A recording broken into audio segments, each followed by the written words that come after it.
মেয়েটার পরকীয়ার জোরে দুইজনে মিলে মানে বাচ্চাটারে আর কি গলায় ফাঁস দিয়ে মারি ফেলেছে। ওই বাচ্চারে মায়ের ট্রাঙ্কের ভিতরে সারিয়ে রেখেছে, সেই জন্য সেই কথা শুনে আমরা আসলাম। বড় শাশুড়ি তো নাইতে পাহারা দেবে, শ্বশুর হইতে বিদ্ধ করে। বাচ্চার দাদা সবসময় হাতে হাতে রাখতো ওই বাচ্চারে। আমি তার বিচার আমার আমার দাদুরে চাই, আমি চাই আমার দাদুরে, আমার কিছু চাই না।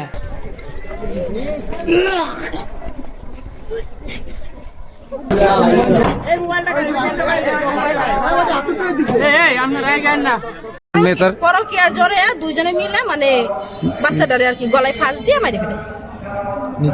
নিজের বাচ্চা ছেলে করাইছে, ও করছে। কি করছে? এটা স্বীকার কি করছে? নিজে মানে উন্না পেঁচাইছে আর কি গলায়। কার গলায় মানে ওই পেঁচাইলো? বাচ্চারে, ওনার কি হয়? ওনার মেয়ে। আর ওই ছেলে বটি নিয়ে আর কি দাঁড়াইছিল যে তুই ওরে মার। পরে শেষে মরে গেছে। পরে বলছে যে আমি কোথায় ফেলাবো। পরে ঘরের ভিতরে যে সাপ বাক্স কয় না, ট্রাঙ্ক যেটারে, ওই ছেলে বলে উঁচা করছে আর ও আর কি নিয়ে থুইছে। পরে শেষে ঘরের চাবি তালা মাইরে চাবি বলে ফেলাই দিছে। পরে ওই জায়গা থেকে নিয়ে চলে গেছে। এই মহিলার সাথে কোনো লোকের, এই আশেপাশের কোনো লোকের কোনো ভালো সম্পর্ক কোনোদিনও নাই। মহিলার অপর সম্পর্ক আছে একজনের সাথে, যে জামানা করছে মোবাইলে। তার স্বামী 8 মাস বিদেশে গেছে, মোবাইলে কথা বলতে সাথে যাইয়ে। এই ডাঙ্গার ভিতরে যে ফাঁকা জায়গা কে আসবে? তার নাই মা, ছেলের মা নাই। মনে করেন এই বড় শাশুড়ি তো নাইতে পাহারা দেবে, শ্বশুর হইতে বিদ্ধ করে। বাছুরির সাথে ভালো সম্পর্ক নাই। এই মহিলা অন্য লোকের সাথে যাবে বিদায়।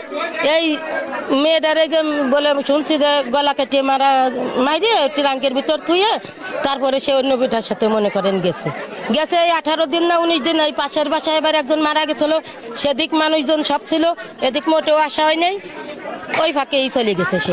এই সে কোনো মাই না, সে মা হতে পারি নাই। একটা মা কোনোদিনও বাচ্চা যখন জবই, সে নিজের মুখে বলছে জবই দিয়েছে, তখন তো তার দিক তাকাইছিল, নয়তো তার দিক সে তো কান্না করছে। তাই সে কি মা হলে কি প্রকৃত তারে মারতে পারে সন্তান রে? সবাই তো মা হয়েছে, এটা ওয়ার নাই, এটা ওর ফাঁসি হবে কিংবা ওরে আমাকে জনগণের কাছে দিয়ে দেন, আমরা ওরে মারবো, এটা হলো আমাকে শেষ কথা। দাদা ছোট ছিল, 3 বছর 3.5 বছর বয়স। তবে মেয়েটা খুব মিষ্টি ছিল এবং সবার খুব প্রিয় ছিল। আর এর পরিবারের সাথে তেমন সুসম্পর্ক ছিল না আমাদের জানা মতে, যেহেতু আমার বাড়ির পাশেই কিন্তু। হ্যাঁ, তো এই ছেলেটা হলো বিদেশে। এই বিদেশে থাকাকালীন অবস্থায় এই মেয়েটা মানে প্রায় বাবার বাড়ি যাইতো, বাজারঘাট করতো, কিন্তু কারোর সাথে সুসম্পর্ক রাখে নাই বিধায় এই জন্য কেউ তার বাড়িতে এইদিকে কেউ আসে নাই। তার শাশুড়ি অনেক আগে মারা গেছে, তার শ্বশুরটা আছে, ওই শ্বশুরটা মানে বৃদ্ধ। হ্যাঁ, উনি ওই মসজিদে থাকেন, একটু বাজারঘাটে যান, ওই নাতি নিয়েই চলাফেরা করেন। তো অনেক দিন ধরে মানে এই বাচ্চাটার দেখা যাচ্ছে না। তার মার সাথে হয়তো আমরা চিন্তা করছি যে তার মার সাথে তার বাবার বাড়িতে গেছে বা কোনো আত্মীয় বাড়িতে গেছে, এই হলো আমরা জানি।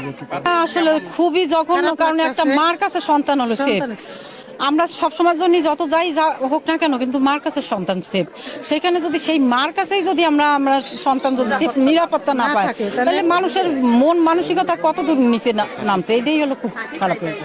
আমরা এর সুষ্ঠু বিচার চাই। হ্যাঁ, অবশ্যই তার বিচার চাই, তার যে সুষ্ঠু বিচার হোক।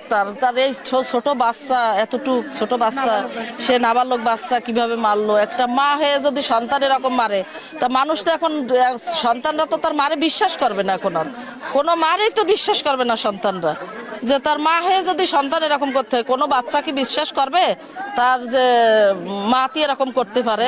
বাচ্চার দাদা সবসময় হাতে হাতে রাখতো ওই বাচ্চারে। জি, এখন শুনছি যে বাচ্চাটা মাইরে ট্রাঙ্কের ভিতরে আটকায় থুয়ে ওর মা চলে গেছে। কোথায় গেছে এটা তো সঠিক বলতে পারবো না।